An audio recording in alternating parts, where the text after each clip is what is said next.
اللہ کیا فرماتے ہیں؟ ان اللہ یحب ان یرا عبدہ تعبا فی طلب الحلال، اللہ اس بات کو پسند کرتا ہے، اللہ اس بات کو پسند کرتا ہے کہ وہ اپنے بندے کو اس حال میں دیکھے کہ یہ بندہ جو ہے نا رزق حلال کے لیے اپنے جسم کو تھکا رہا ہے، جسم کو تھکا رہا ہے۔ اللہ پسند کرتا ہے جو بندہ رزق حلال کے لیے اپنے جسم کو تھکاتا ہے، پریشانیوں میں ڈالتا ہے، تکلیفوں میں جسم کو ڈالتا ہے، اللہ تبارک و تعالیٰ کو یہ بندہ بہت پسند آ جاتا ہے، اللہ اس بندے سے بہت زیادہ خوش ہو جاتے ہیں۔ دیکھیں کماتے ہیں اپنے لیے ہیں، اپنے بچوں کے لیے کماتے ہیں، اپنے گھر لے کر جاتے ہیں، لیکن اللہ تبارک و تعالیٰ کی ذات پھر بھی خوش ہوتی ہے کہ میرا بندہ اپنے لیے کماتا ہے، لیکن چونکہ حرام سے بچنے کے لیے کماتا ہے۔ ان اللہ یحب ان یرا عبدہ، اللہ پسند کرتا ہے ایسے بندے کو، اللہ پسند کرتا ہے ایسے بندے کو۔ تو کتنی اچھی بات ہے، محنت مزدوری کے لیے آدمی نکلتے ہیں۔ ایک اور حدیث یاد آ گئی، ایک نبی علیہ السلام کے زمانے میں صحابہ کی مجلس لگی ہوئی تھی، ایک موٹا تازہ خوبصورت جوان آیا، صحابہ کے پاس سے گزر رہا تھا، صحابہ اکرام نے آپس میں باتیں شروع کر دی، نبی علیہ السلام سے علیحدہ ایک دوسرے کے ساتھ چمی گوئیں شروع کر دی، اور فرمایا کہ دیکھو یہ کتنا خوبصورت آدمی ہے، کاش یہ اپنی اس جوانی کو اللہ کے راستے میں جہاد میں لٹا دیتا تو کیسا اچھا ہوتا، یعنی اس کی یہ جوانی اللہ کے راستے میں میدان جہاد میں لگ جاتی تو کتنی اچھی ہوتی۔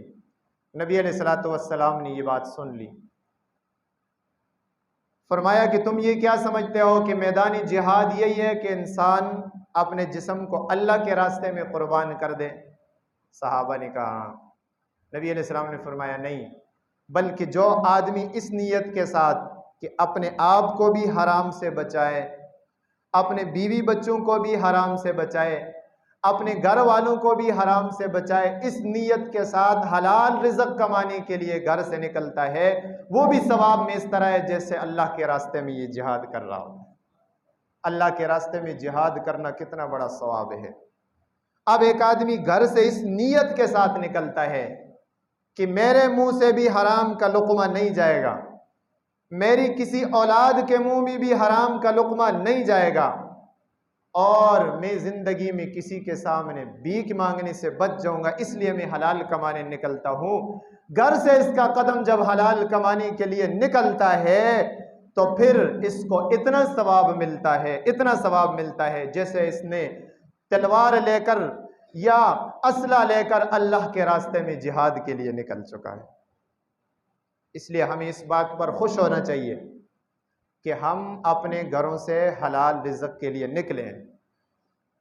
لیکن یہاں ایک بات میں بار بار کر رہا ہوں، حلال رزق۔ میرے محترم بھائیوں اور دوستوں، میرے نبی نے ہمیں سکھایا ہی حلال رزق کمانا ہے، حرام نہیں۔ نبی علیہ السلام کے صحابہ میں سے ایک صحابی ہے حضرت ابو دجانہ،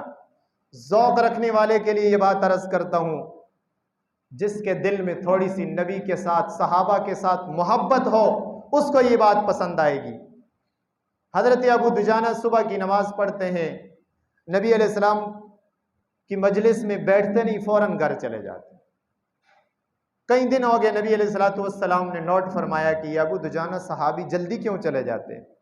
اس کی وجہ کیا ہے؟ ایک دن ابو دجانہ سے پوچھا، آپ صبح مجلس میں نہیں بیٹھتے ہیں، نبی علیہ السلام کے ساتھ بات چیت نہیں کرتے، نبی علیہ السلام کا واعظ و نصیحت نہیں سنتے، اتنے جلدی اٹھ کے گھر کیوں چلے جاتے ہیں؟ حضرت ابو دجانہ نے فرمایا، یا رسول اللہ، میرے گھر کے بالکل پڑوس کے اندر یہودی کا گھر ہے، اور یہودی کے گھر کے اندر کھجور کا درخت لگا ہوا ہے، اور اس درخت کی ایک شاخ اور ٹہنی جو ہے میرے گھر کے اندر آئی ہوئی ہے، اور جب میں رات کو ہوا چلتی ہے تو اس سے کھجور نیچے گر جاتے ہیں، اور نیچے میرے صحن میں کھجور پڑے ہوتے ہیں۔ میں صبح کی نماز پڑھ کے جلدی اس لیے جاتا ہوں کہ میں یہ نہیں سوچتا ہوں کہ اگر میں لیٹ جاؤں گا میرے بچے اٹھ جائیں گے تو یہودی کی کھجوریں بغیر اجازت کے وہ اپنے منہ کے اندر ڈال لیں گے، اس لیے نبی علیہ السلام تیرا سبق ہے، تو نے یہ سبق سکھایا ہے کہ دوسرے کی چیز بغیر اجازت کے کسی صورت میں استعمال نہیں کرنی۔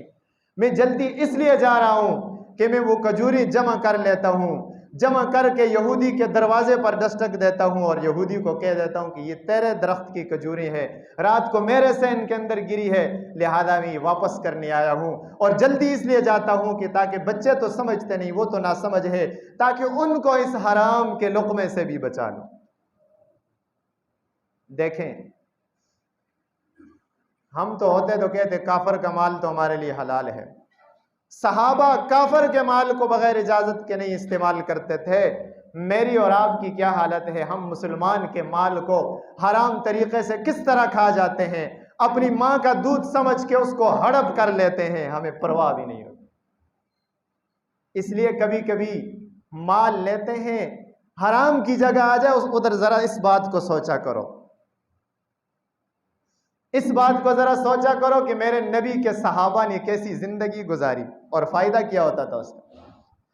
فائدہ اس کا کیا ہوتا تھا؟ ایک صحابی نبی علیہ الصلوۃ والسلام کے پاس آئے، یا رسول اللہ میں قضاء حاجت کے لیے گیا تھا،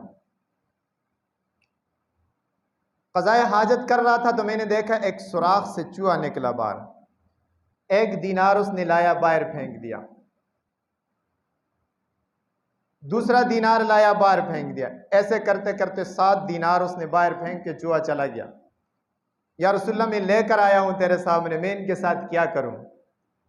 نبی علیہ الصلوۃ والسلام نے فرمایا کہ یہ اللہ نے تیرے لیے بھیج دیے ہیں، تیری قسمت میں تھے، ان کو تو استعمال کرو۔ جب وہ حلال حرام کی اتنی تمیز کرتے تھے،